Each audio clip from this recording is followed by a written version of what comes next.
महाराष्ट्राच्या आणि देशाच्या राजकारणात आजपर्यंत अनेक कोट्यावधींचे घोटाळे झाले, त्यातून मातब्बर नेत्यांना आपल्या पदावरून पायउतार व्हावे लागले।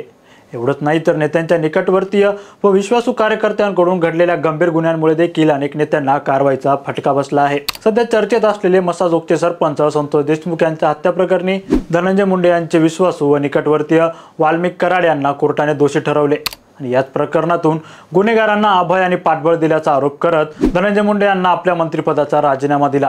मात्र या अगोदर सुद्धा विविध सरकारमधील बड्या नेत्यांना विविध कारणांमुळे मुख्यमंत्रीपद, उपमुख्यमंत्रीपद किंवा मंत्रिपदाचे राजीनामे दिले आहेत। तर आजपर्यंत महाराष्ट्रात कोणी पदाचे राजीनामे दिलेत, ते कोणत्या कारणामुळे दिलेत, हे सगळ्या व्हिडिओच्या माध्यमातून पाहू।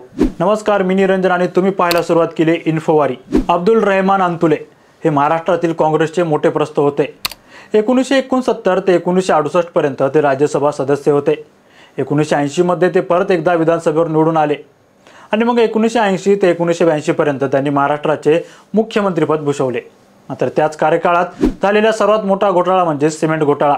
विद्यार्थी आणि कलाकारांच्या मदतीसाठी अंतुले यांनी इंदिरा गांधी प्रतिभा प्रतिष्ठानची स्थापना केली होती। त्या प्रतिष्ठानच्या माध्यमातून त्यांच्या मागे अनेक अडचणी लागल्या।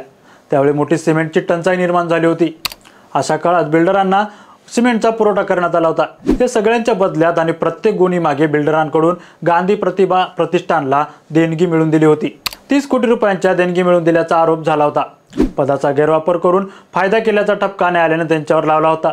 या प्रकरणामुळे चपळ असलेल्या अंतुलेंना 2 पावलं मागे सरावं लागलं। 17 वर्ष त्यांनी न्यायालयीन लढा लढला। सर्वोच्च न्यायालयाने या प्रकरणातून त्यांची निर्दोष मुक्तता जरी केली तरी घोटाळ्याचा डाग कायमचा त्यांना लागला होता। त्यानंतर अंतुले मुख्यमंत्री झाल्यानंतर पक्षातूनच त्यांना विरोध होऊ लागला। आणीबाणीनंतर इंदिरा गांधींच्या पडत्या काळात अंतुले त्यांच्यासोबत होते। मात्र आपल्या नावाने असलेल्या प्रतिष्ठानमध्ये गैरव्यवहार झाल्याची बाब इंदिरा गांधींना पटली नव्हती आणि त्याचमुळे या घोटाळ्यातून अंतुले यांना आपल्या मुख्यमंत्रीपदाचा राजीनामा द्यावा लागला। शिवाजीराव पाटील निलंगेकर महाराष्ट्राचे 10वे मुख्यमंत्री, त्यांनी 3 जून 1985 रोजी शपथ घेतली। मात्र अवघे 8 महिने मुख्यमंत्रीपद त्यांच्या वाटेला आले। मुलीचे 2 गुण त्यांच्या राजीनाम्याचे कारण ठरले। मुंबई विद्यापीठातर्फे स्त्री रोग आणि प्रसूती MD परीक्षा घेण्यात आली होती। शिवाजीराव पाटील निलंगेकर यांची कन्या चंद्रकला डवले यांनी ती परीक्षा दिली होती। यापूर्वी देखील त्यांनी 3 वेळा ही परीक्षा दिली होती, मात्र त्यात त्यांना यश मिळाले नाही। चौथ्यांदा जेव्हा त्यांनी ही परीक्षा दिली तेव्हा त्यांचे वडील म्हणजे शिवाजीराव पाटील निलंगेकर हे मुख्यमंत्री होते आणि चौथ्या वेळेस चंद्रकला ही परीक्षा उत्तीर्ण झाल्या। मात्र मुख्यमंत्री निलंगेकर यांनी पदाचा वापर करून मुलीचे गुण वाढवण्याचा आरोप त्यांच्यावर करण्यात आला। या प्रकरणी अनेक गंभीर आरोप निलंगेकर यांच्यावर झाले आणि त्यांना मुख्यमंत्रीपदाचा राजीनामा द्यावा लागला। आदर्श घोटाळा। आदर्श गृहनिर्माण ही संस्था भारतातील संरक्षण मंत्रालयातील युद्धातील विद्वांच्या व कर्मचाऱ्यांच्या कल्याणासाठी मुंबईतील कुलाबा येथे बांधलेली 31 मजली इमारत आहे। मात्र राजकारणी आणि लष्करातील मोठ्या अधिकाऱ्यांनी या सोसायटीतील लष्कराशी संबंध नसलेल्या व्यक्तींना हे फ्लॅट दिले। नोव्हेंबर 2010 मध्ये हे प्रकरण उघडकीस आले। 2011 मध्ये महाराष्ट्र सरकारने या सर्व प्रकरणाची चौकशी करण्यासाठी 2 सदस्यीय न्यायिक आयोग स्थापन केला। निवृत्त न्यायमूर्ती J.A. पाटील यांच्या नेतृत्वाखाली N.N. कुंभारे कार्यरत होते। त्यावेळी आयोगाने सादर केलेल्या अंतिम अहवालात महाराष्ट्रातील 4 मुख्यमंत्र्यांसह उच्च पदावरील अधिकाऱ्यांना देखील या ठिकाणी दोषी ठरवण्यात आले होते।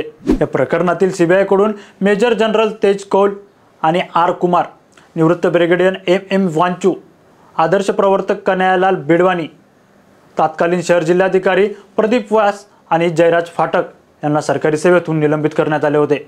कारगिलशी काही संबंध नसलेल्या राजकारणी आणि लष्करी कर्मचाऱ्यांना इमारतीत फ्लॅट्स कसे वाटप करण्यात आले आणि इमारतीच्या बांधकामासाठी मंजुरी कशी मिळवण्यात आली, असा प्रश्न उपस्थित करून तेव्हाचे मुख्यमंत्री अशोक चव्हाण यांना राजीनामा द्यावा लागला होता। साल 1999 ते 2009 दरम्यान तत्कालीन राष्ट्रवादीचे अजित पवार हे सिंचन मंत्री होते। या काळात बंधारे आणि सिंचन प्रकल्पाच्या बांधकामात गैरव्यवहार झाल्याचा आरोप झाला। सिंचनावर 70,000 कोटी रुपयांचा खर्च झाले। सिंचन क्षेत्रात केवळ 0.1 नी सुधारणा झाली, असं निरीक्षण सरकारच्या इकॉनॉमिक सर्व्हेमध्ये झालं। सिंचन प्रकल्पाच्या कंत्राट वाटपात तसंच त्यांच्या पूर्ततेमध्ये अनियमितता आढळली अशी नोंद कॅगने एका आपल्या अहवालात केली होती। 2001 ते 2011 या काळात कॅगने जल विभागाचे 7 ऑडिट केले। त्यात दीर्घकालीन योजनाचा अभाव, प्रकल्पांचा प्राधान्यक्रम ठरवण्यात अनिश्चितपणा, प्रकल्प पूर्ण करण्यास लागलेला वेळ, वन विभागाची परवानगी न घेता काही ठिकाणी प्रकल्प सुरू करण्याबाबत नियमाची पायमल्ली केले गेल्याचे आरोप कॅगने केले होते।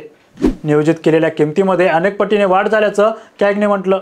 363 प्रकल्पांची नियोजित रक्कम वाढून 47,427 कोटी रुपयांवर गेल्याचं स्पष्ट झालं। आणि या सर्व प्रकरणात अजित पवार यांना आपला राजीनामा द्यावा लागला होता। आजच्या या विषयावर आपली प्रतिक्रिया काय आम्हाला कमेंट करून नक्की कळवा आणि आमच्या चॅनल इन्फॉरीला सबस्क्राईब, शेअर आणि कमेंट करायला विसरू नका।